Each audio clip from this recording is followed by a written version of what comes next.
It'll take 30 seconds or so. Okay.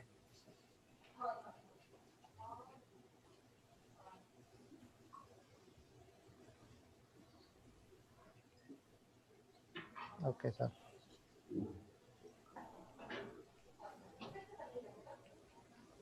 Wonderful.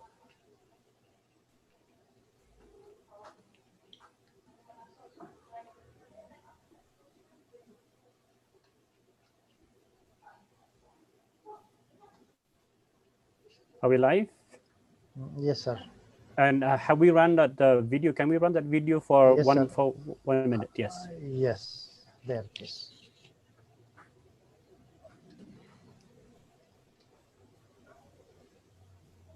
You can see, sir. Yeah, great. Thank you, Babluji. Nelson, sir.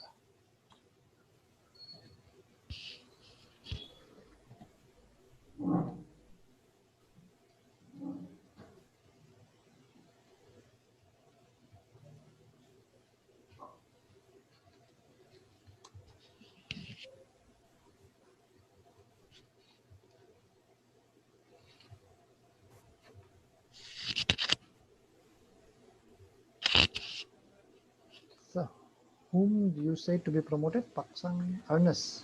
Yeah, awareness Paksam. Okay, I am having He- some problems with my screen. No, he's not there, sir. I think he has logged out because there could be some issue with his Yeah. internet.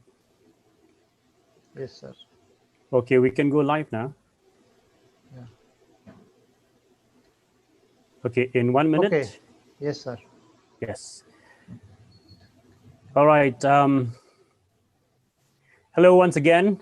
It is wonderful to be back and to be presenting to you the third day's session. And once again, before we begin, we would like to welcome all our attendees and especially our distinguished resource person, Professor T.K. Karboman.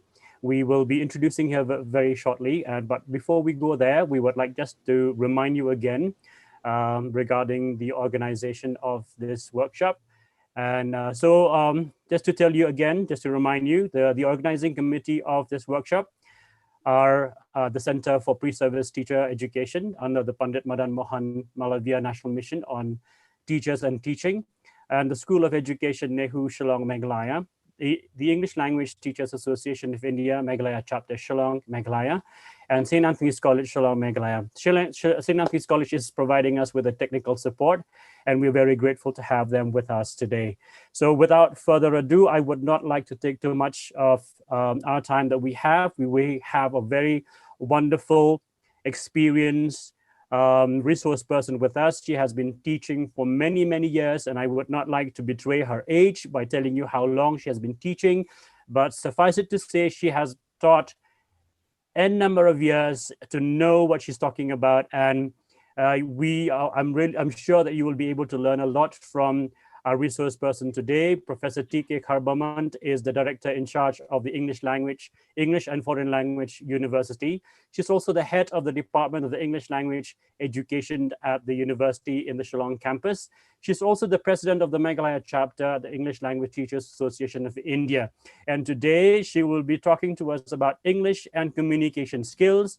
I would like to say that I made a mistake yesterday by telling you that she will be talking about an interactive approach to pedagogy. I stand corrected. And so today we will be talking about English and communication skills, something which is very, very necessary and important for teachers, and especially for English teachers to be able to communicate clearly in the classroom so that they can have an impact on the students' learning process. And so today we are going to learn about how we can become better communicators and how we can transact the curriculum effectively as teachers by learning some very, very important communication skills. So without further ado, we have a lot of ground to cover. I would now like to invite our resource persons, Professor T.K. Karboman, to kindly take over and to guide us into the process of improving our communication skills. So once again, welcome all attendees, welcome dear friends. We have with us, I think, Awareness Paksang, who will be joining us briefly in a while. He will be monitoring our chat and will be helping us to keep track of the Q&A session. And so once again, over to you, ma'am, for the session on English and communication skills. Good afternoon, and thank you very much, Jacob, for that introduction. And I really take this opportunity to thank the Center for Pre-Service Education, School of Education, NEHU. I thank the St. Anthony's College for their support.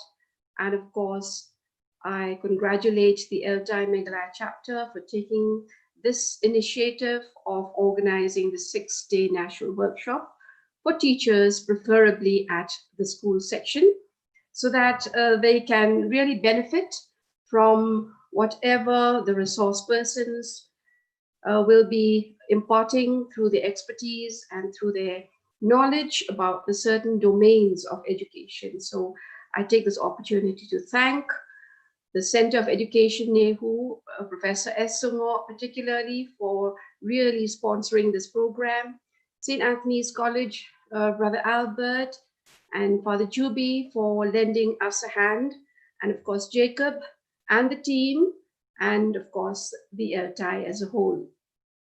So this afternoon, we shall be talking on spoken English, rather English, not spoken English, and the communication skills. Now, I would like to share the screen. See if I can do it.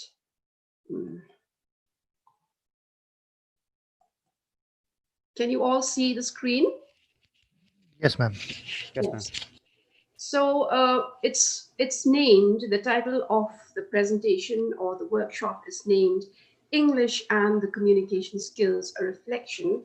But I would like to inform that when we're talking about communication skills and English, it's not limited to English alone. It's also across disciplines, it's other languages and other disciplines as well.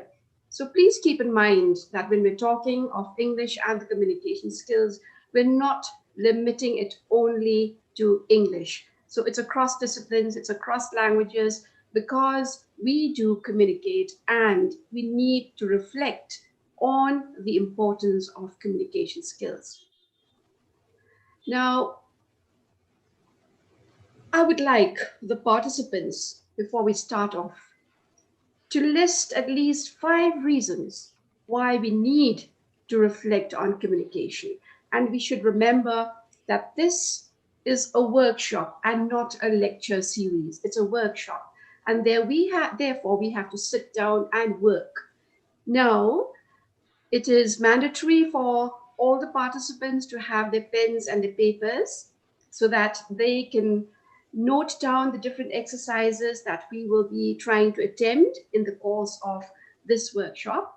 So I start off with this. Can we list down at least 5 reasons why we need to do so? I'll give you maybe 1 minute to do that. Can we list down 5 reasons why we need to do so?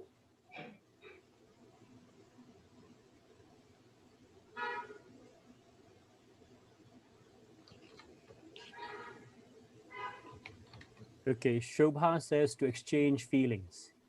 Okay.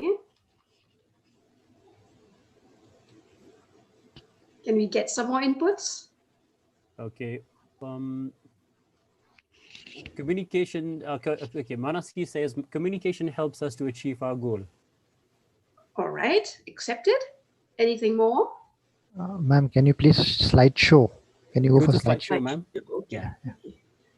Just click here at the bottom. Yes. Slideshow and then Where press is the slideshow? press F5, ma'am. It'll work. Now how do I do that? How do I F5 do on the that? top of the keyboard. F5. F5, okay? Yeah. So control F5, No, only F5. Only F5, yes. F5. Oh no, it's not doing. No. You have to go for this only. Yes, ma'am. There's slideshow is there. Yeah. From the big. Beginning. Yes. Great. Great, ma'am. Yeah. Okay, so Okay, so I'm reading out the chat that we are getting from our attendees. Mhm, So Lydia says for better understanding.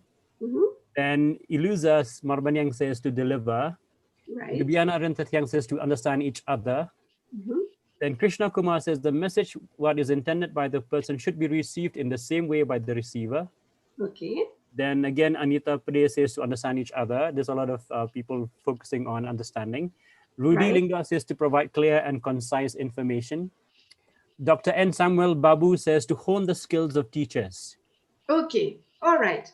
We can add to the list. All right. If we have 85 participants, multiply 85 by 5, and we have a box full of reasons why we need to communicate, to reflect on communication.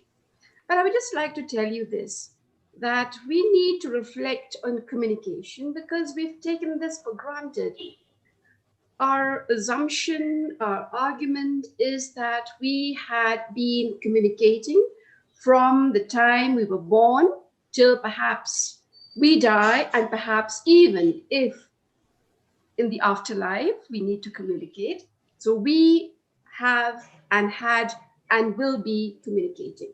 That is why we need to reflect on communication, because we have taken it for granted.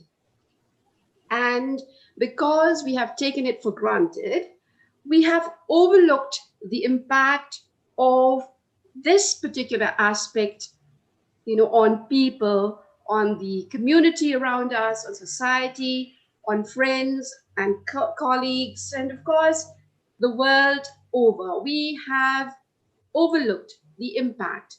Now, I think most of us are familiar with this adage, the pen is mightier than the sword.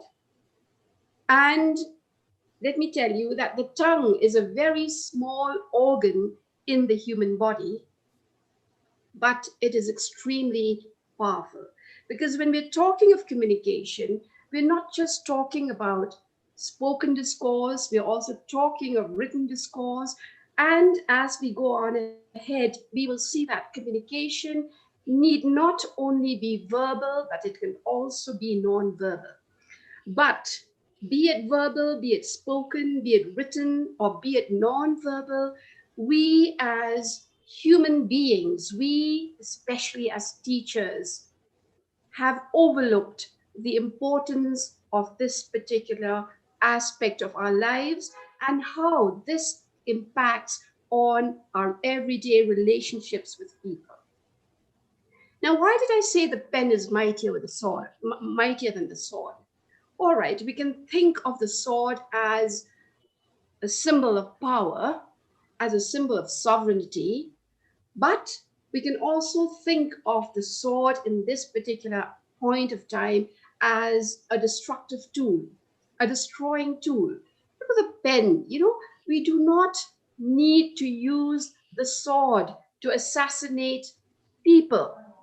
We can assassinate, we can bring down the image of a person simply by writing down things that are not really positive about the person. So that's when it comes to writing. But when it comes to speaking, the tongue, I say, is a very small organ in the human body. But I think we realize that the tongue has also a very powerful impact. We can assassinate people, friends, families, the world around us, communities, simply by using this little organ in the human body. And therefore, and we use the nonverbal communicators, we can also harm and bring down the image of people. That is why we need to reflect on communication. We've taken it for granted too long. And as teachers, it's very important because our relationship with our students is so very, very important. We have to know how to communicate. We have to know how we communicate with the authorities.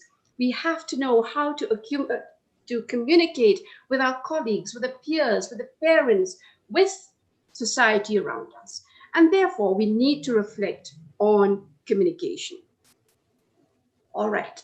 Now let's try and define, what do we understand by communication? Some of you have already tried defining communication. It's a sharing of knowledge. It's sharing ideas and opinions. Can we have at least two so that we can take up the discussion? I'll give you another half a second.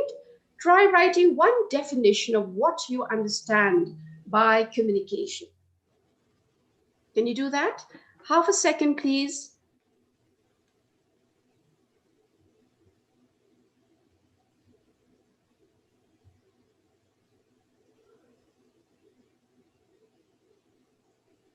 Can we have the inputs? As you're still waiting for them to come. So they're still talking about communication being the ability to send a message to other person and exchange of ideas that are intelligible to all parties involved. All right. Okay, so they're talking about to connect to, now Rudy says to connect to our audience. Neetu says to, oh wait, oh, okay, they're scrolling up really fast. Krishna Kumar says to convey our intentions and ideas. Diksha Sharma says sharing information and ideas. Okay, so we're still getting a lot of information here. Exchanging information from trusted and kind. Okay. Dr. Bahun Langtron says sharing of thoughts and ideas. Right. A lot of people are I think they're, you know, they have the same line of thought or train of thought right now. Thank you, Jacob. It's synonymous. Communication helps us to, isn't it? Yes. Most of you have written about the same idea. You understand that communication is all about sharing of ideas, sharing of opinions, sharing of thoughts, and sharing of feelings in some way or the other. You are all correct. You're all correct. Now I shall give you a few definitions. Now, a few definitions about what communication is all about. When you look at the Webster's dictionary, it says the same thing that you had said. It's a sharing and a sending of information and how understanding is reached between human beings. I want to repeat the last bit. I had combined both Webster's definition and a definition that I got from another book. It is a sending and a giving and a sharing of information, but it is also how understanding is reached among human beings. It's a meaningful interaction and how understanding is reached between human beings. Now, I have a problem with that particular definition. I have no problem with the first definition, but I have a problem with the second definition, which says that it is meaningful interaction between human beings. Now, the question for us to think is the communication, is the interaction between us always meaningful? Just yes or no. Is it always meaningful? Okay, we have a lot of people saying no. Yes, I'm happy. I'm very happy.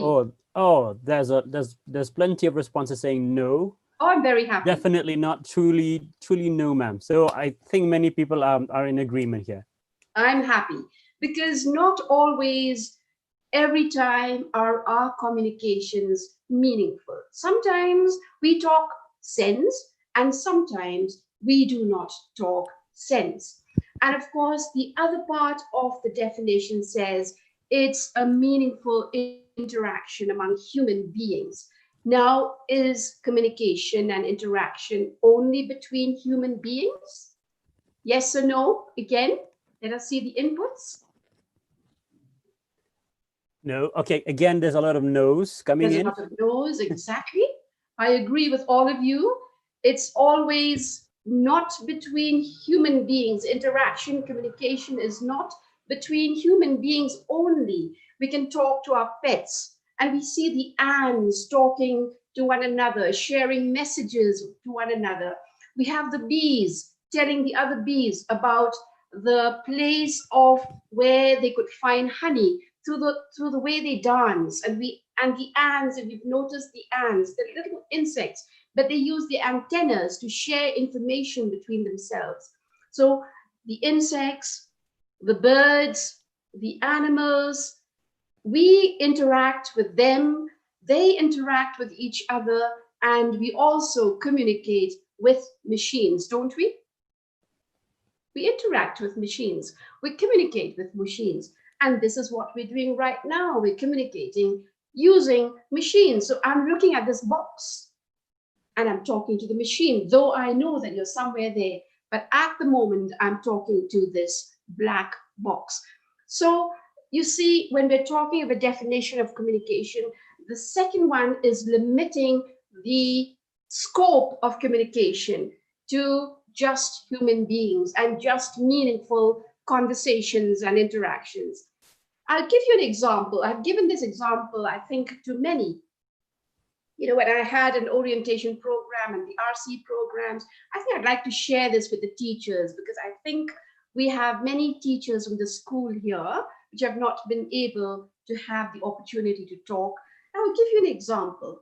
You see, at the bus stop, there was this old woman and a young man waiting for the bus. All right, so an old woman and a young man who are both strangers to one another. So they've been there for about maybe 3 minutes and 4 minutes and 5 minutes waiting for the bus. And in the process of their waiting, they hear a bell ringing. They hear the bell from the college or the university ringing. And so the old woman looks up very sweetly at the young man and says, "Oh, that's the university." And the young man agrees with the old woman and says, "Oh, yes, that's the university." Now, if I had the time, we could go on analyzing this particular interaction. But you see, there was no meaning in that particular conversation between the old woman and the young man. It's the university, or yes, it's the university. It's just a conversation starter. It's just a conversation starter. So what is important about these two people is, if communication is to take place between them, they should be sharing the same world knowledge. If they had not shared the same world knowledge, if both of them did not know about the bell of the university or the bell of the college, you know, had the old woman looked at the young man and says, "That's the university," the young man would have looked around him and asked the old woman, "Where is the university?" But because both of them share the same world knowledge, they come from the same background, they come from the same context, and perhaps from the same locality, that is why they were able to understand the communication, though it was not really meaningful. It was just a conversation starter. You see, therefore, I'm saying that the second definition was not really meaningful, was not really relevant, because it limited the scope of definition or of communication. All right. Now, we have different forms of communication. Now, communication is not only about the spoken discourse or the written discourse. Now, let's look at the clip art. I'm not very good at all this, but then if we look at the clip art on communication, we see different forms. Okay, we see the written form, we see a musical note, we see we see a brush over there. Communication can be represented in its different forms. All right, now, my dear participants, I've just given a few. It's the written discourse, it's music, it's a painting. What else can you think about the different forms of communication? Can you list them to me? I'll give you another half second for that.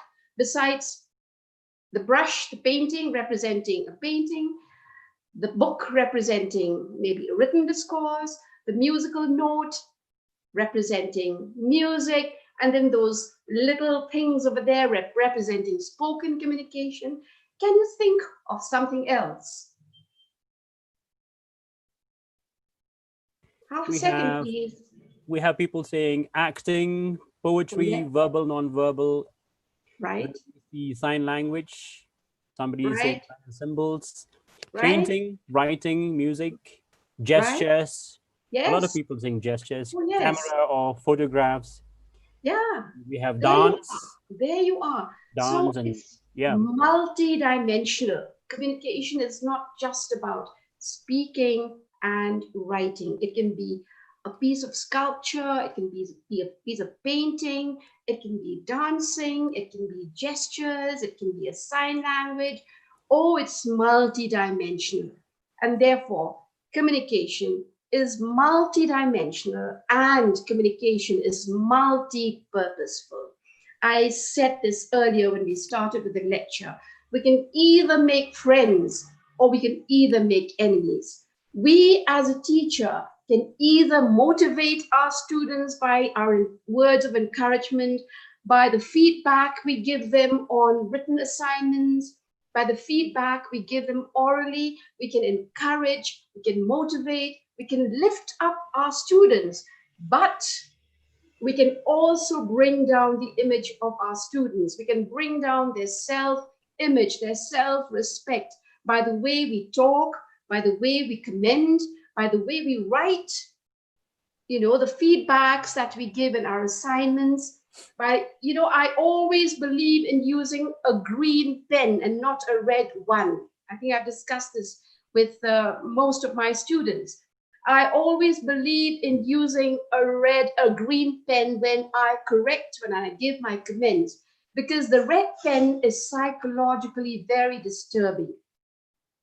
So the way we write our comments, the way we talk to our students, our body language, when we look at them, when we talk to them, all these are communicators that can either help us as teachers lift up the image and the profile of our students or bring down their self-image and their self-respect. And that is why I say the tongue is a powerful organ.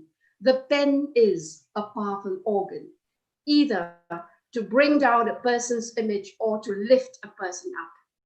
So, coming back to the slides, we have different forms of communication. Uh, uh, all right, we shall skip those because we don't have time. Anyway, when we talk of the components of communication, so we think of the source. The source is the speaker or the writer or the dancer. Now, the person who is the source gives out or encodes the information of the message through different forms, be it either on print, electronic, the sound waves of communication, or the other different forms of art that we know of. And of course, the receiver, we'll go fast on this because I think we all understand that until and unless there is a receiver, well, there is bound to be a little shortfall in understanding of communication. So the receiver has to be assigning meanings to the symbols or to the conversation or to the communication received. And that is why I reiterate again that both the speaker or the writer or the artist and the receiver or the listener will have to share the same world knowledge. Otherwise, there will be a breakdown in communication. And of course, we have to have a context, an environment in which the communication takes place.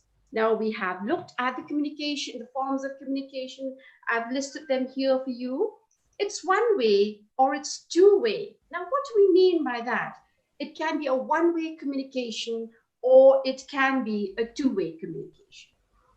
I think many of us teachers have heard of Shakespeare. And when we've heard of Shakespeare, maybe sometime or the other in our lives, maybe in school, in the college, we have come across one particular strategy that Shakespeare uses in his plays, and it is called a soliloquy. A soliloquy. All right, a soliloquy is a strategy whereby the dramatist presents or exposes the thoughts and the emotions of the character by speaking it out loud. But the audience or the receivers do not react. They listen, and by listening, they understand, they comprehend, they realize what are the eternal conflicts, what are the internal emotions that are happening inside the character. So sometimes in our class, as I'm doing the same right now, we have a one-way communication. So the listeners, our students, are passive recipients, and we are the one talking and lecturing. So sometimes, even in our classrooms, we do have instances of a one-way communication.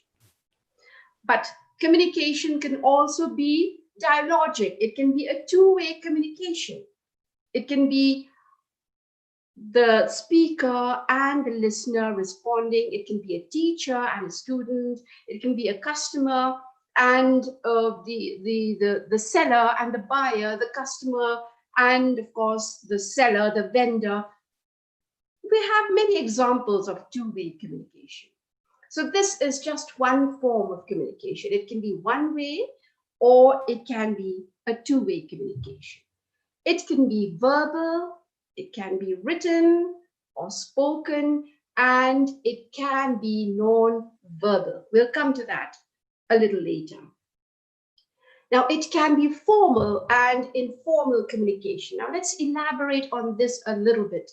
Now, in different contexts, in different situations, we use formal communication. I'll give you an example.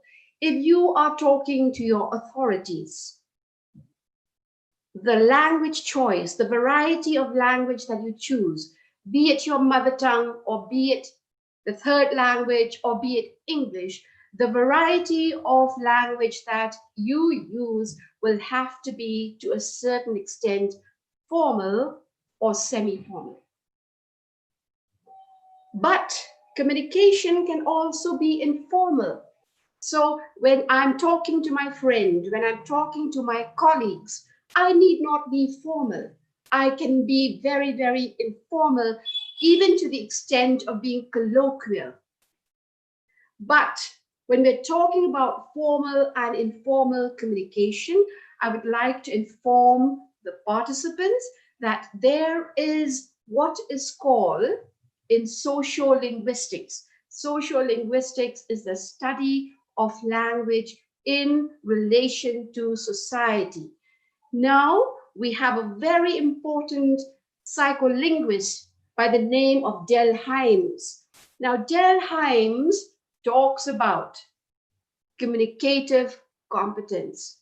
Now, when we're talking about communicative competence, it does not really refer to linguistic competence. Linguistic competence really means a knowledge of the structure and the grammar of the language. I'm not talking about that.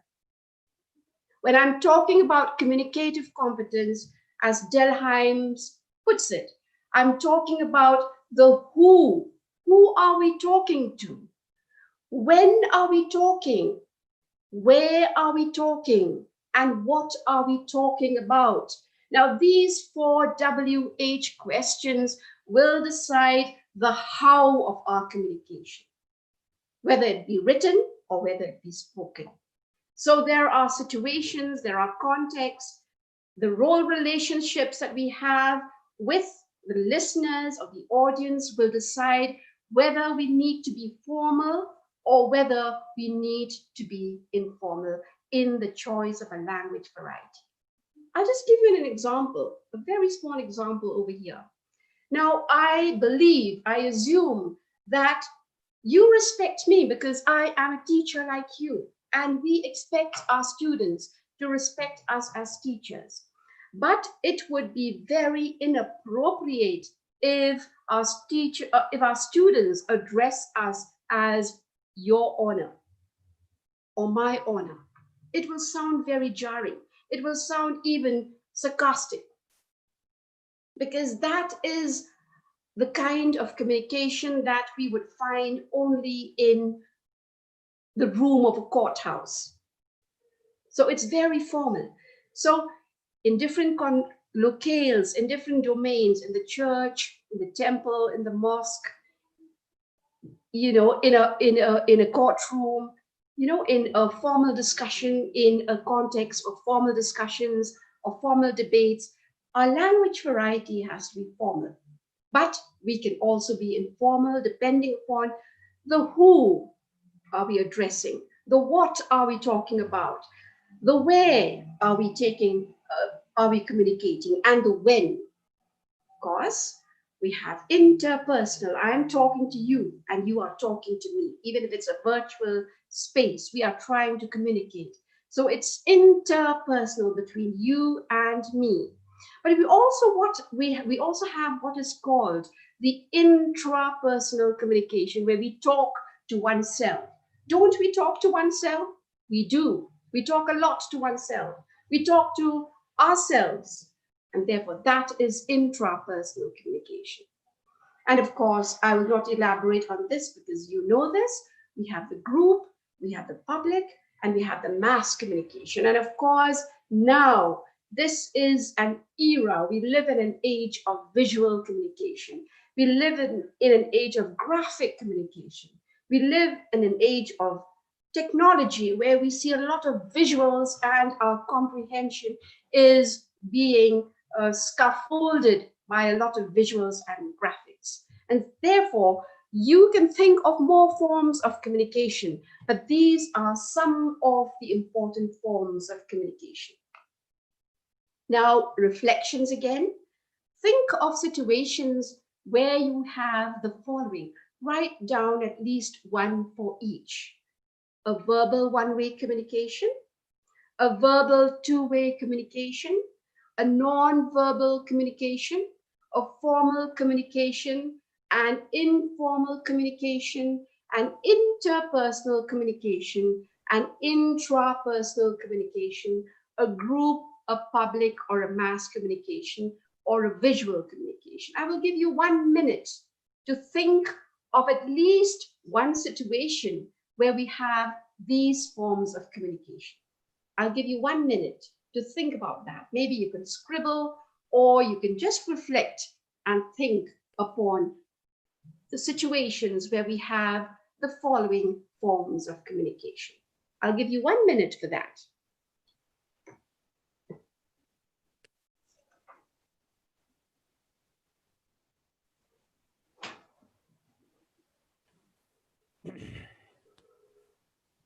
Contextual. Okay, when a newsreader reads the news. Mm-hmm. So we have somebody saying contextual. Another one is saying when a newsreader reads the news.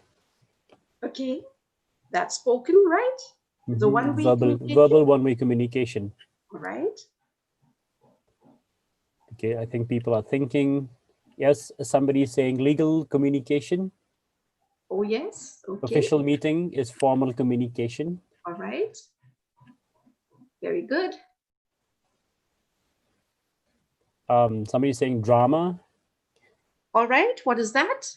Drama. I think drama must be two-way communication.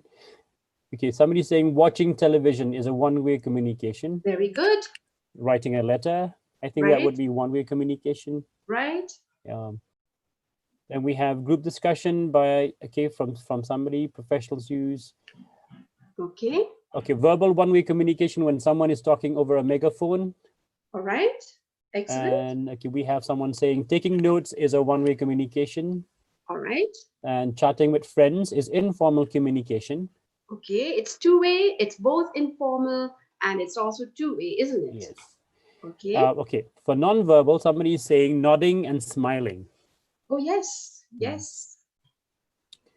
Okay, so we have, again, classroom, two-way communication. Newspapers, editorial is mass communication. So we have a lot of interesting inputs coming in from our attendees. Very good. Very I'm interesting. happy. Oh, there's another one. Okay, non-verbal is photo. Okay, somebody's saying photographs are non-verbal communication. Right. Yes. Okay. Then we have conferences, symposiums, seminars, and workshops. I think this would be one-way communication. Could it be one-way or two-way? depending on the context. Right. Okay, we're doing fine. So we're working and we're reflecting, aren't we? Yes. So you keep on reflecting. Maybe you have the points. You can keep on reflecting on the different kinds of communications. All right. Here's an interesting one before you continue. Okay. Someone is saying non-verbal communication is when a policeman gives his traffic signals. Oh, yes. True. True. Very much. Now I'm coming to that. We have reflections on verbal communication. What are some of the things we need to consider when we speak? Write down at least 4 things that you feel is important in spoken communication. Now we're still on verbal communication, all right? What are some of the things we need to consider when we speak? Write down at least 4 things that you feel is important in spoken communication. Right, at least 2 people say clarity. Very good. Speed, tone, Right. gesture. I'm using this, they're coming very fast, very, very fast. Face expression, fluency, accents. Somebody's saying proxemics. I'm sorry, I got that wrong. Intonation, expression, body language, intonation again, expression again. Somebody saying audience and the topic, pronunciation, choice of words. Right. Wonderful. We've got wonderful inputs from everybody. Again, completeness in meaning and fluency, eye contact. Yes. Very good. Very good. I think I can add to my list. Yes. See, the 7 C's of communication, clarity, when we communicate, when we speak, or when we write, what is important is clarity. So this is what we should ensure with our students. Whether we speak or whether we write, it should be clear. Very important. Clarity. I always believe in simplicity. I always believe in the simplicity of choice of structure. I believe in the simplicity of choice of words. You know, it is no use using elaborate styles, elaborate words, bombastic words, because it is going to be confusing. So the more simple you are, the more clear your thoughts are. So simplicity of style in terms of structure, simplicity of style in terms of choice of words and diction, these are very important. Of course, if you are a poet, you have the poetic license to do so. You can play with words.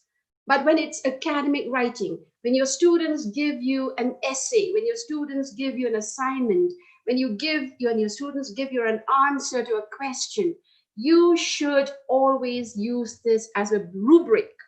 A rubric, R-U-B-R-I-C, a rubric or a checklist. Clarity is very, very important.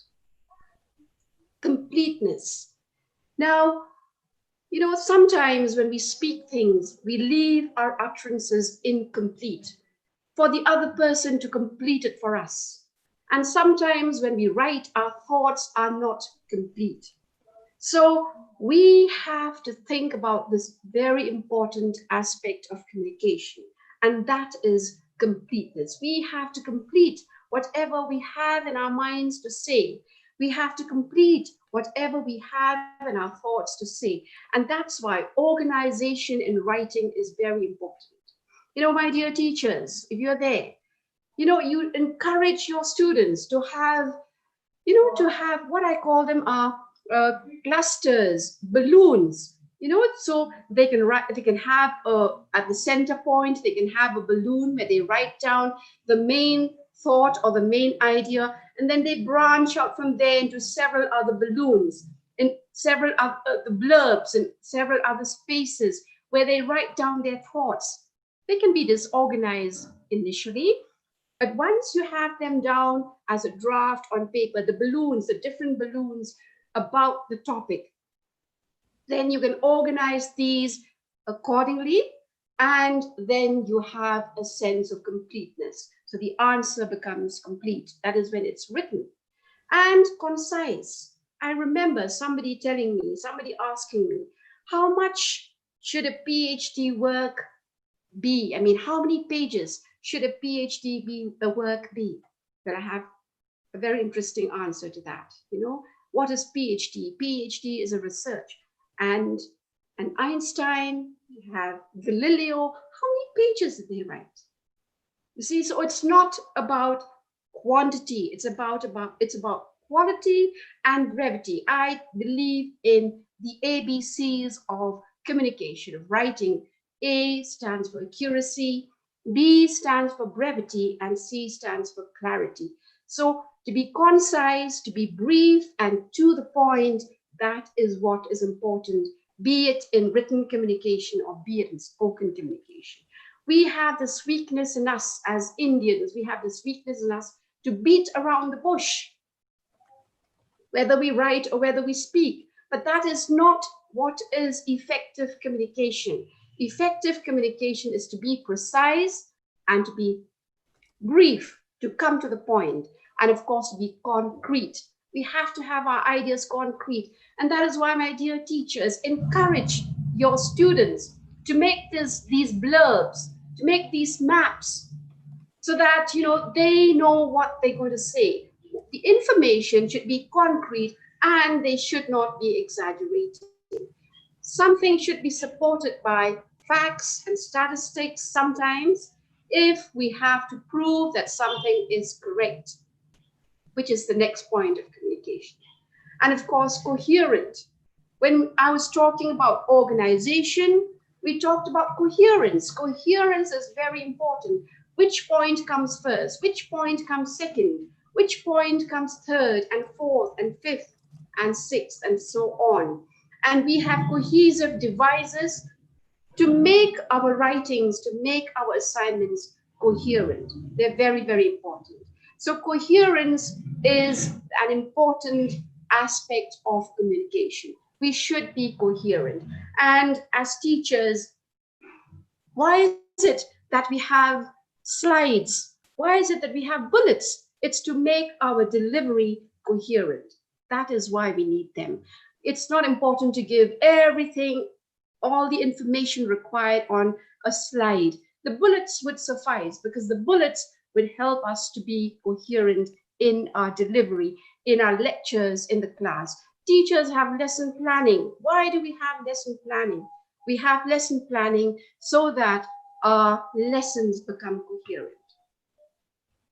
And another very important aspect of communication is that we need to be courteous. If you remember, initially in my course of delivery, I talked about a self-image. I talked about the profile of a person. Now, as communicators, we have to be courteous. And that is why I said at the initial part of my discussion that we need to reflect on communication, because we may be academicians, we may be intellectuals, we may be the literates of the society, we may be the torch bearers of civilization, but if our communication lacks courtesy, we fall short of our profession. We fall short of our importance as those who communicate, and especially as teachers with students. It's very, very important that we need to be courteous with our language, because either, I say it again, we can humor a class, we can create an atmosphere in the classroom which is comfortable, or which can be stifling, which can be interesting, or which can be disgusting. We can create an atmosphere by the language that we use, by the kind of words that we use, by the word choice that we use. So we need to be courteous with our students because they also have their own self-dignity. It's not because we are teachers and therefore we are important. Now, I would like to share with you a little bit here. And I think Dr. Pinsuk had talked about it a little bit yesterday, but the classroom should be democratic in nature. It should not be autocratic. In most of our classrooms, I will be talking about this when we're talking about the interactive approach to pedagogy, that our classrooms need to be highly democratic. Now, what do we mean by that? this is when we respect our students and the students respect us and we are courteous to one another and we have a freedom of expression. Otherwise, in an autocratic classroom, we as teachers can be autocrats. And in being autocrats, we can misuse our communication. So the last point of communication, the 7 C's of communication, is being courteous to our students, to our fellow colleagues, to the authorities, to our subordinates, to all people around us. And I keep on saying this, that sometimes an illiterate person, somebody who we consider is very illiterate, that person can be more literate than you and I, because they really know the important aspects of communication, and one of them being the courtesy that should be emphasized upon. All right, now we cannot spend time on that. However, we come to non-verbal communication. Now, reflections on non-verbal communication. I want you to think and write down at least 5 non-verbal communicators. Some of you had written this earlier, but then because this slide is important, I want you, my dear participants, to write down at least 5 non-verbal communicators. I'll give you 1 minute for that.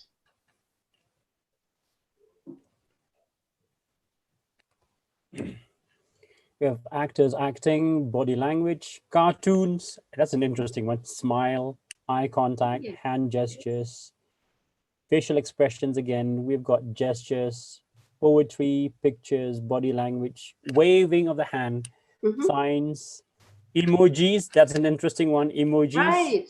Yeah. Good. Eye contact. Yes. Posture. Good. Symbols. Painting again. Oh, a lot of people are talking about emojis and good symbols. Yes. I'm glad they're really in the workshop. Yeah. Very interesting inputs again. So we've got a lot of people are talking about gestures and facial expressions and body language. We have 113 participants. Multiply that by 5. I think we have a load full of non-verbal communicators, right? So we have no time to look at each one, but what you have listed are extremely very important, and I've listed a few of them as well. Voice. Now, do you think voice is important non-verbal communicator? Of course it is. Now, I'll give you an example.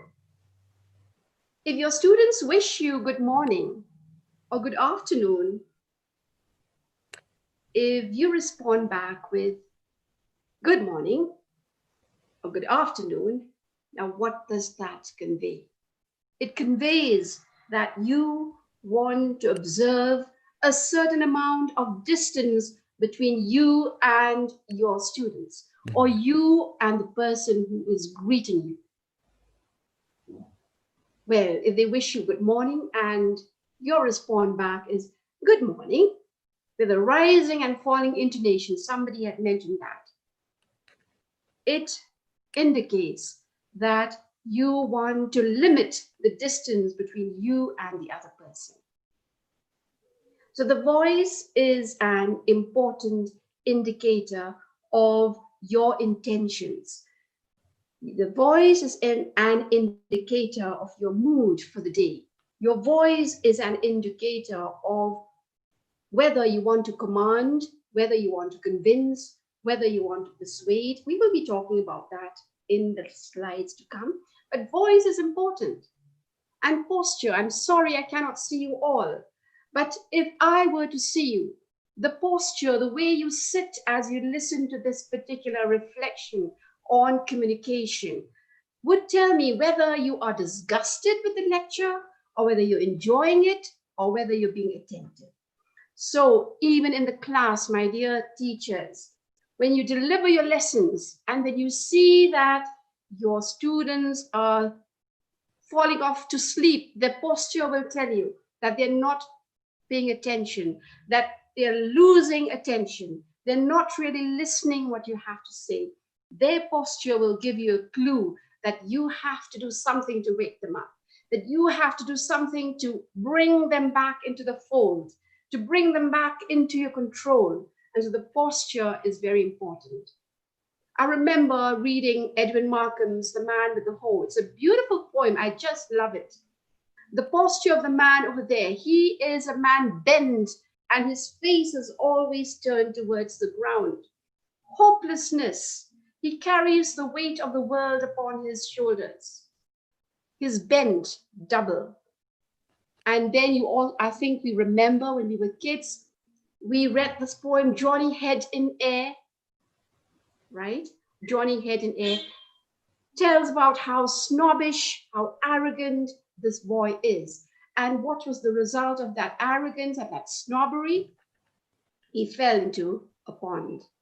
So posture is very important. The way you stand with your arms folded, the way you stand with your arms locked behind, attention, stand at ease, all these are communicators. Gestures, very, very important. You've talked about it. Gestures are very, very important. Now, facial expressions are extremely important nonverbal communicators. The wink of an eye, the lifting of an eyebrow, a smirk, a frown, and somebody mentioned a smile, very, very happy. These are facial expressions that communicate. Now, let me tell you something about a smile. A smile is not expensive, they say, and therefore share your smile with everybody. But my dear participants, A.G. Gardner says you have to be vague with your smile, otherwise people will take you for granted. So my dear participant friends, after this particular session, go back, look into the mirror and try and make your smile as vague as possible. Then people will not really take you for granted. That is from A.G. Gardner.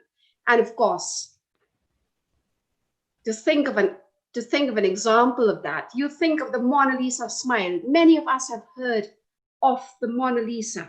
We've heard of the portrait by Leonardo da Vinci about Mona Lisa. Now, till date, the debate still goes on whether Mona Lisa is smiling and happy or whether she is sad and unhappy. The debate goes on. And why so? Because her smile is extremely vague.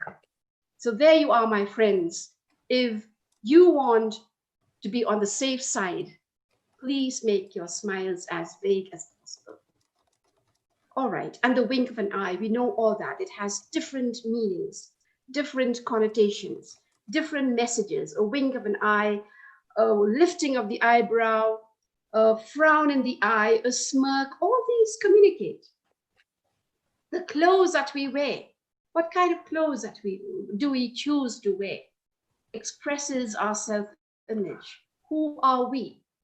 Apologies, but I know of academicians, I know of intellectuals who are not really bothered to look after themselves anymore. So they carry, you know, when you read Oliver Goldsmith's The Village Schoolmaster, we have an image there of a village schoolmaster, even if some of us have not read The Village Schoolmaster. Just the term itself, a village schoolmaster, we create a mental image in our minds. We have an image of an old man with horn-rimmed spectacles. We have, if it's the Indian context, we have a man wearing a dhoti. We have a man wearing a waistcoat. We have a man carrying a Mahindra umbrella. We have a man holding a bag or a jhola. That is the image we create of a village schoolmaster. Now, how do we create our image in front of our students? I think Dr. Pinsuk talked about this the other day. We should not be fashionable, but we should be presentable. So the clothes that we wear, the colors that we choose, that we like, all these are communicators. I'll come to color in a while. We just have half an hour to finish with this session. Then we have emblems. Some of you have talked about symbols and about emblems. Now, they're very important. Now, my dear participant friends, emblems are very much linked to the environment, to the community, to the culture, to the background. I'll just give you an example. The swastika, I think all of you know what a swastika is. I wish I could draw it, but I can't over here. Now, the swastika to a Hindu is sacred. If we have any students here who belong to the Hindu faith, I want an input from you. Isn't the swastika a sacred emblem? Do we have any participants who belong to the Hindu faith, please? Anyone? We're getting input. People are saying yes. Yes. Yes. Abhimanyu is saying yes, ma'am. It is sacred. Yes. Yes. Happy. So the swastika is an emblem that is sacred to the Hindus. But the same emblem in the European soil represents tyranny, the Nazi regime, the Nazi rule. So you see, emblems can be very specific to a particular environment, but they communicate. If to the Hindu faith, it stands for sacred, for something that is sacred, for something that is holy. To a European, it stands for tyranny and torture and the Holocaust. Now, space. When we're talking about space, we're not talking about the atmosphere there. We're talking about the space that we maintain between people. It is also, again, culture specific. It's, again, community specific, because this particular non-verbal communicator will decide whether this particular community allows very close contact between people or not. So we have to maintain a certain amount of space according to the expectations of a particular community. So space communicates. And if you walk rubbing shoulders with one another, well, they can have different connotations, different messages to convey. Now, touch. Touch is another, I'm going a little fast. Touch is another non-verbal communicator. Touch can be both interpreted negatively and positively. Think of a person in coma. A touch will be something comforting, will be something that motivates, that encourages. But now in the present world scenario, we as teachers will have to be extremely careful with this non-verbal act. We are not allowed to touch our student, to tap a student on the back. It may mean an encouragement. It may mean, all right, it's a kind of a congratulations. I acknowledge your good work. We give them a pat on the back. But certainly this time will not allow us to do that, because it can be misrepresented. So touch, again, is very much linked to a particular expectation of a society. We cannot go around and just pat children's cheeks and, we cannot do that. It's extremely risky. We may land ourselves in unnecessary problems, in unnecessary complications. Now, time.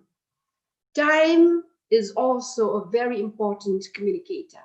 Now, we as teachers particularly should look to this as something very important.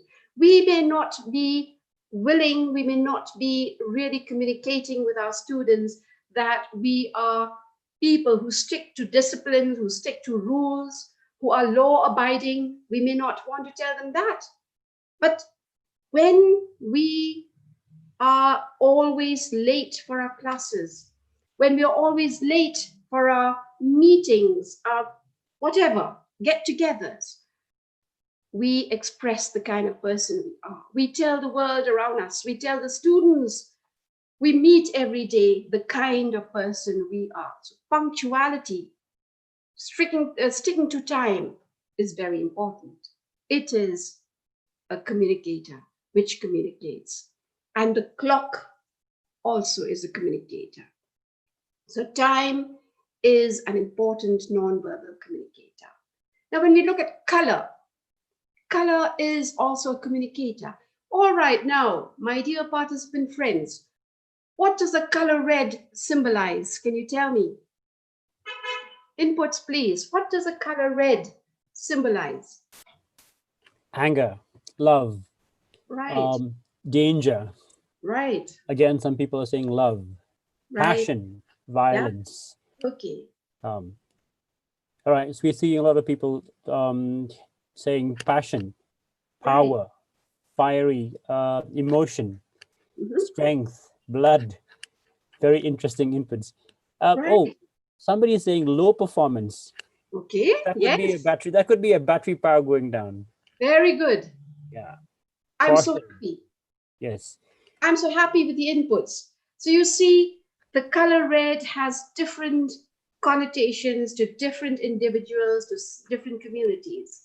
It can mean something really positive. Now, among the Hindu faith, among us Indians, the color red is important because sometimes, of course, nowadays the fashion has changed, but a bride would always wear red in the Hindu community. The vermilion color that they use is always red. And so it's a symbol that is sacred, that is important, that is good. But at the same time, the color red can also mean danger. It can also mean violence, but it can also mean love. My love is like a red, red rose, they say. Red is a symbol of good luck in China. And red, of course, I mentioned this, and I'm so glad one of the participants share this feeling with me. It's a bad remark when we give a red line to the assignments of our students. It kinds of brings about a psychological disturbance in their minds when they see a lot of reds. So it's a negative remark. So there you are, colors. We talk of green as something that is beautiful, but you also talk of green-eyed jealousy, don't we? We talk of green-eyed jealousy, but we also talk of the green environment. We talk about the power of the green world, but we also talk about green-eyed jealousy. So you see, even the color communicates. Let's come to the last one, and it's not exhaustive. You can add to the list silence. Well, does silence communicate? Yes or no? Half a minute, half a second. Does silence communicate? Right. People are saying yes. Yes. Silence does communicate something. Yes. Oh, plenty of people are saying yes. Yes. Mhm. I'm happy. Now, silence is golden, they say, the famous adage. Silence is golden. Silence does communicate. So if your students come to you for permission and you keep silent, what does that mean? It means that your response is negative.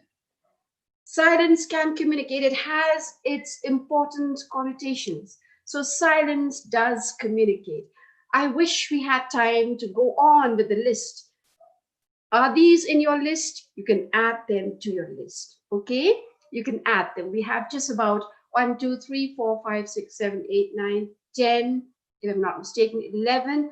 But this list is not exhaustive. You can keep adding. What are the non-verbal communicators? All right. Now, what are some aspects that we need to consider when we're talking about non-verbal communicators? Write at least 3 things we need to remember.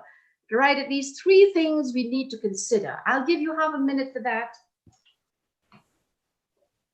When it comes to non-verbal communication, we had reflected on verbal communication and what are the important things that we need to discuss.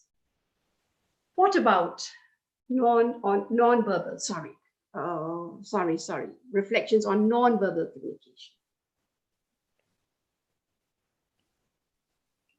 Because someone is saying the occasion.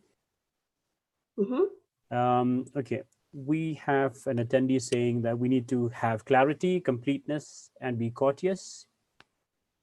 Then there's another one who's saying understanding and focus. Okay. Again, we've got people talking about clarity. A lot of them are saying clarity is something that is important, sincerity. Keita says we need to have culture specific. Very good. I was Culture looking at that. specific, yes. And someone is saying context, appearance, patience, reflection. Okay, so all right, again, right emotions. All right. Okay, K. Rita Devi says, non-verbal communication is very quick to communicate. I think that's very interesting. You can communicate a lot with your non-verbal cues. Very interesting. Yes. All right, some important considerations. Non-verbal communication is area specific. I think we discussed this in the process of our delivery. It's area specific. What a non-verbal communicator is acceptable in one particular area may not be acceptable in another area. I gave you the example of the emblem, of the swastika. So it is important in the Indian soil. It is not important in the European soil. So the color red is important in one particular area. The color red is not important, is looked upon negatively in another area. So non-verbal communication is area specific. We need to remember that. Even the finger can be misinterpreted into so many different ways in different societies, in different contexts. We cannot just freely use our fingers. We're not allowed to point, they say, because there are 3 more pointing back at us.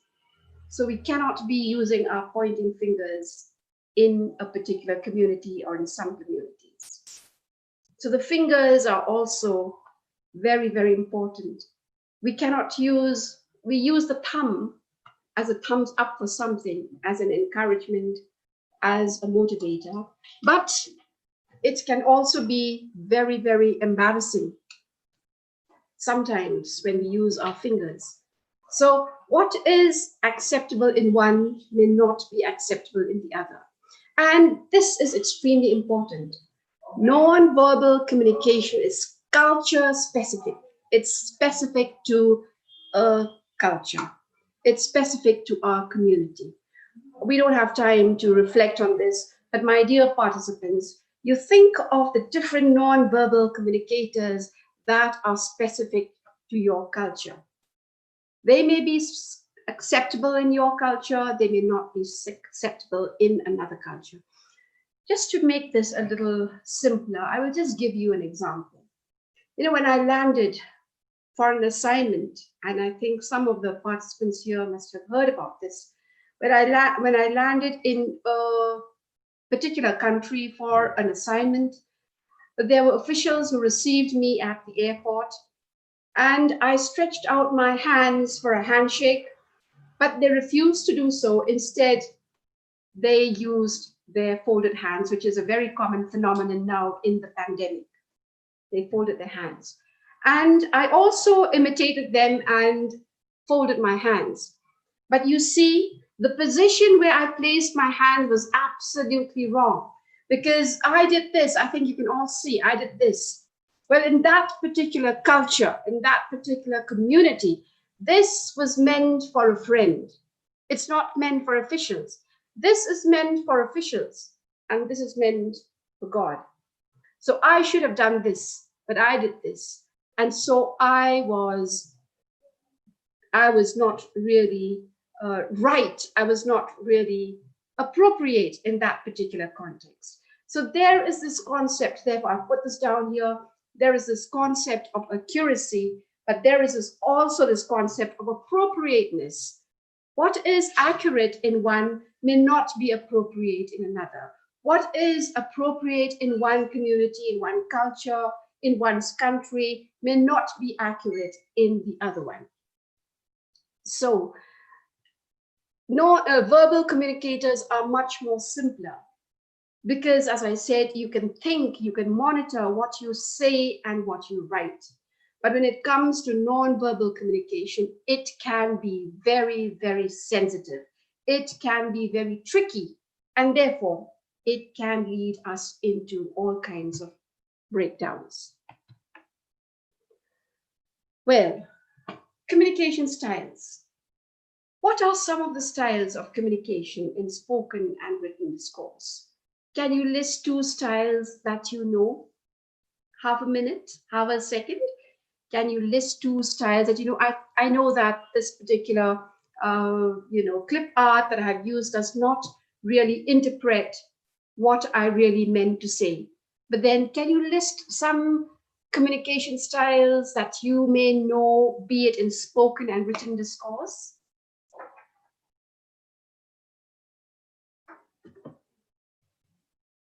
Yes, do we have any inputs? Yes, we have somebody saying social media, trolls, singing and dancing, greeting. Then we have people saying free and open, again, assertive, media, debate, spoken debate, direct and indirect, dialogues, formal and informal, Okay, all right. passive and aggressive. That's a serious one. Yes. Now, some of the communication styles can influence relationships. They can be assertive. I can be very commanding. I can be authoritative. As I said, in the classroom, we can be assertive. When we are confident with what we say, we can be very assertive in our style. That is being autocratic in the classroom. I'm not talking about the community around us, but within the domains of the classroom, we can be assertive, which is okay, which is all right, because we speak with confidence and therefore we know what we are saying. Now, I just want to tell you that when we're talking about language, we also have the functions of language. The functions of language, it's not only about the structure of the language, whether it's a statement, a question, or an exclamation, or an exclamation, an interrogation, or a statement, as I said, but it can also be submissive, it can be manipulative, it can be persuasive, it can be negotiating, it can be convincing. So we can have a persuasive style whereby we can convince people, we can negotiate with people, we can, ask people to comply with us, we can be persuasive. If you look at the communication in the advertisements, they're very persuasive. They can really tempt a client, they can really tempt us to buy a product because they really know how to use the language of the advertisement. Persuasive style, a very persuasive style. We can use a manipulative style, which is almost synonymous like persuasive, but it's a little bit on the negative side. Manipulative to get our things done. We can be very submissive. We can be very submissive, complying with people. It's not always right for us to be submissive. There are certain occasions which demands us to be submissive, but we should not always be submissive. We can be submissive in a courteous way. We can disagree in a courteous way. We do not have to be the yes man and the yes woman every time, but we can be submissive. We can disagree. We can debate, we can argue in a very courteous kind of manner. So we need not always be submissive. We can be aggressive, but that aggressiveness should be combined with courtesy. We can be aggressive. Sometimes it can be negative, but sometimes when we have to drive a point, we can be aggressive, but with courtesy. I wish we had the time to go on. We're losing time and I still have something more to do. So these are some of the communication styles that can influence our relationship with our students, with our peers, with our colleagues, with the parents, with the community around us. Now, are there barriers to communication, whether spoken or written, or even nonverbal? Write down at least 4 of them. Can we write down quickly at least 4 of the barriers to communication? Okay, we've got inputs. One is saying distance can be, okay, language barrier. Ambiguity, noise. Right. Language can be a barrier. Right. Culture. Right. Then we have emotions. And Very we good. have people not being interested. Right. Attitude. Right. Lack of attention. Bad Yes. pronunciation. Oh, yes. Noises. Lack of confidence. External sound. Lack of freedom. Psychological and emotional. Very good. Okay, difference in perception. Very good. And okay, we have one more attendee saying interests. Interest. Very good. You can And add. yeah. Another one is saying inferiority complex. Oh, yes. Oh, yes. Now let's look. I've listed a few, and it depends on you to add to the list. Physical. We had somebody talking about the distance. We had somebody talking about noise. We had somebody talking about the context, the setup of the environment. All these can be filters to communication. You can add to that the noise, the setup, the environment, the distance, all that are the physical filters to effective communication. Language, yes. I talked about the simplicity of language. I talked about the simplicity of style. Yes, language, our choice of diction, our choice of idioms, our choice of phrases, our choice of the style of the language that we use, that can be a filter to communication. And of course, when we're talking about language, we're talking about pronunciation. Yes, I agree that we are all non-native speakers of the English language. But that does not mean that we should not try and correct our pronunciation if we can, if we have the opportunity. Because language, especially if we're talking of English, and since English is a medium of instruction, the pronunciation is important. And when we're talking of pronunciation, it is not only how we render words, but the stress patterns, the intonation, are important. I'll just give you an example of what I mean by maybe stress. Okay, pronunciation, we all know that, bit is different from beat, and pit is different from peat, and sit is different from seat. So the pronunciation, the long vowels and the short vowels, the purrs and the burrs, and thank you, and all these are important. I wish we had another workshop on spoken English. We could do it. But the stress, I'll just give you one example. Now, the word object, object, object. In English, this can be used both as a verb and as a noun. Now, if it is a verb, the stress, that means the emphasis or the force of our energy, is on the second syllable. Object, that is a verb. Now, if it is a noun, it will be object, object, subject, subject, refuse, refuse. You see? So if we are not careful with our stress patterns, we can end up saying wrong things at the wrong time. So intonation, we talked about intonation a little bit. Yes, we have the rhythm of the English language. We have English as a stress-timed rhythm in the language. We have our own mother tongues where we have the syllable-timed rhythm. I wish we could go further into this, but language can be a filter to communication. Psychological, if we are very egoistic, if we are highly opinionated, if we are close-minded, it can be a filter to communication. If we have stereotyped feelings about other people, we will not be able to enjoy that particular lecture, that particular talk. If we have stereotypes of people, if we are prejudiced about people, there will be certainly a communication breakdown. So it's very, very important to understand our psychology.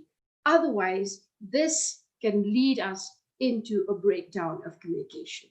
I wish I could go on further. I have loads and loads of examples, but I think you need to reflect on them yourselves and see how can psychological factors be a filter to communication. Very, very, very important. The subject knowledge. Certainly, I can talk about communication skills, but I will not be able to talk on something that is beyond my understanding, beyond my comprehension. I cannot go on into physics and give a delivery on physics, because that would give me a kind of an inability that will not really equip me with the necessary knowledge, because I do not have the expertise. So that can be a kind of a filter to communication. And we are not all experts in all fields. We're not experts in all fields. Until and unless we are in encyclopedia, we cannot be experts in the field. So we have a subject knowledge which we can share confidently with the other people around. So shared knowledge, I talked about that a while ago, that there can be only effective communication if we share the same world knowledge. Otherwise, there certainly will be a breakdown. And of course, stress. If we are under stress, there can be a breakdown in communication. We will not be able to communicate. And listening, I've put question marks over there. If communication is to be effective, we have to be involved actively in listening. Otherwise, there will be a breakdown in communication. Now, you know, a very important English language practitioner calls listening the Cinderella skill. You've heard of the story of Cinderella. He called it the Cinderella skill because we have ignored the importance of this particular skill. He calls it the Cinderella skill. And Diogenes had said, we have been given by God 2 ears and 1 mouth, so we can listen more and talk less. Only then can there be effective communication. Now, I wish we had the time. You can think about the different kinds of physical filters, the different kinds of filters to language, the different filters that are psychological, the filters of subject knowledge, the filters to listening. All these are important filters to communication. You can add to the list. So what should you think are the physical filters to communication? How can language be a filter? What are the psychological filters? How can subject knowledge be a filter? How can shared knowledge be a filter? How can stress be a filter? Very important. I wish we had the time, but we just have about 2 minutes, don't we, Jacob? Yes, ma'am, we have another 2 minutes to go. And we also have plenty of questions that we would like to put across to you. So I'm keeping another 10 minutes only for the Q&A sessions. All right. Hopefully we'll be able to get some questions answered. Okay, so we have barriers to listening. We listen only to what we want to listen. We have distractions, and we have emotional involvements, and we have holding preconceived notions about the speaker. We make assumptions rather than seek clarification. We daydream, and therefore we have problems with communication. Now, how do we redeem effective communication? How can we redeem our communication? We can list 5 ways. Can I give you half a minute for that before we conclude? How can we redeem our communication? How can we save our communication from being broken? Just half a minute, please.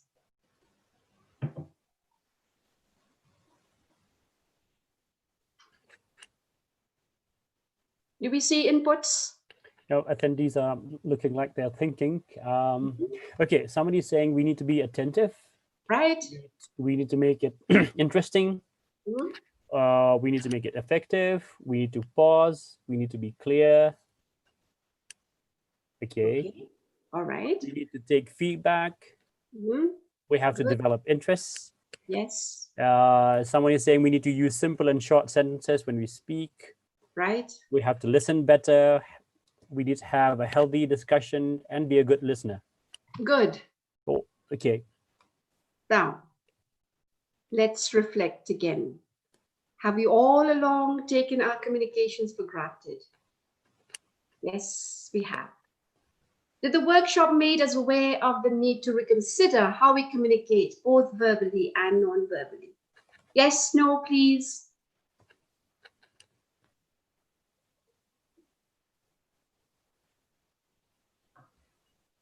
Yes, so we're getting some yeses. Okay. Okay, somebody's saying, of course it did. Okay. And someone is saying, yes, totally. Right. Right. Okay. Yes, a lot of yeses coming true. All right. So we have reflected and we've all along taken our communications for granted. And so I hope this workshop made us aware of the need to reconsider how we communicate both verbally and non-verbally. Excuse me, there's an error over there. And of course, we get to know the people we communicate. We should learn to look at things from the other's perspective. We should seek and offer feedback. We should choose the right medium. We should talk less and listen more. And we should mind the tone of our language, especially when we are dealing with the students who are really vulnerable, sensitive. We have to know how we use the tone of our language. And of course, we have to plan our communications very, very carefully so that we do not take our communication for granted. Now, thank you for listening and communicating, even if it's virtual. Thank you so much. Right. Well, thank you so much, ma'am, for that very insightful, informative, educative, and enlightening session. You know, people across the world have actually set up companies and made lots and lots of money teaching this to people. And so communication skill is a product, is a commodity that is very, very expensive, and people have paid lots of money just to attend a short course on communication skills. And it is so very, very important for us to be able to learn how to communicate effectively in whichever field we step into. And so this has been a very important session for all of us, especially as teachers. And I believe that we've been able to learn a lot of important things to take home with us from this session. And you have been able to simplify things for us in a, it appears very effortless for you. You're doing that for us, and you have been able to simplify difficult concepts. You have given us a lot of interesting examples to take home with us. So we're very, very grateful. We also have a few questions that our attendees have put across to us, and we would like to put them to you. They are very interesting questions, and so I'm going to give you at least a few of them that we've got.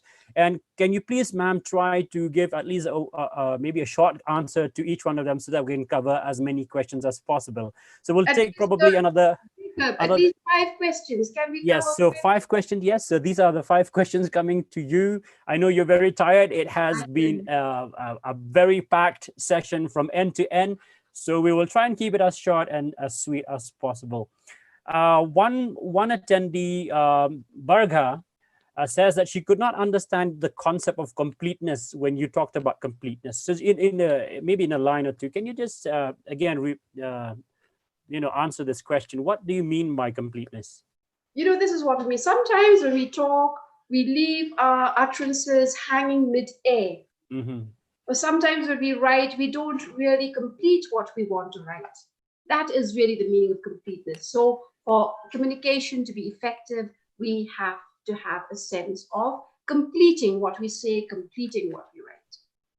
Okay. So another one, this is from Shobha Lakshmi. She says, what type of communication is most suitable for those who have behavioral problems? I think that's a very interesting question. For people with behavioral problems. Depends on what kind of a behavioral problem do you have. Is it mental? Is it physical? So the context, the situation will demand on what kind of a communication you should be having. Is it spoken? If you have hearing impaired, spoken will not help. If you have somebody is mentally impaired, well, you'll have to use gestures and signs, and we have visuals and graphics. All these are important. All these are important when you're talking about behavioral challenges. So depending upon the context, I will not be able to identify, but the person who is in that particular situation will be able to think about what kind of a communication will be most effective. Right. Okay. This one is from One Polite Parakongsi. And I think this is a question I also would share. I also share the same concern. He says, how do one overcome the influence of mother tongue in effective communication in English, especially in terms of accents? So we have the MTI issue here. So how do we deal with this? Well, we need a workshop for that. All right. We need a training workshop for that. I can't do it in 1 minute. I think we understand you. Non-native speakers, and we should not be ashamed of our non-native influences, but surely if there is an opportunity, well, we can do it. And we need a workshop for that. Yes, we will need to focus on phonology and pronunciation and all those aspects of spoken English. Okay, this is from Hina Saikia. I think this is a very important question that needs to be clarified. She says, I didn't understand how voice can be a non-verbal communication. If you are uttering words, doesn't that mean a verbal communication has taken place? All right. Supposing I say, it's paralinguistic, isn't it? Right. If I say, all right, did you hear that? Yeah. Paralinguistic.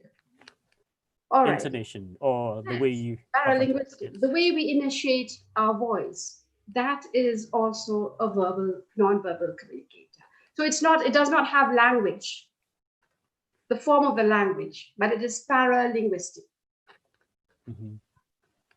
Okay, so maybe when we do the workshop on phonology, we will have to invite more attendees who've got these kind of questions to the workshop. I think we can do more. We can do justice to it. Okay, and this is from Manasi Maharana. This attendees asks how to develop communicative competence among the students belonging to interior areas. I think this is a very important question. People from the remote areas, children from the remote areas may not have exposure and access to communicative competencies. How do we develop this? That will be an answer for the 22nd. Okay. The answer will be on the 22nd. All right, so we have another session coming up. How do we address this issue? Please attend the session on the 22nd of October. We'll be having another session on this, an interactive approach to pedagogy, isn't it? Yes. All right. So, okay, so we've come to the end of our session. One last question. I think this you can answer with just one word. An anonymous attendee has asked, when we talk about color, what color would you suggest to wear for an interview? Oh, very sober colors. I will not suggest the color, but very sober, because it should not hurt the eyes of the interviewers. Great. Okay, wonderful. So, all right, with that, we've come to the end of our session. Yet another wonderful session that we've had these last 3 days. And we've been able to learn a lot from each of the sessions that we have attended. And we have definitely also learned a lot from this this particular session this evening.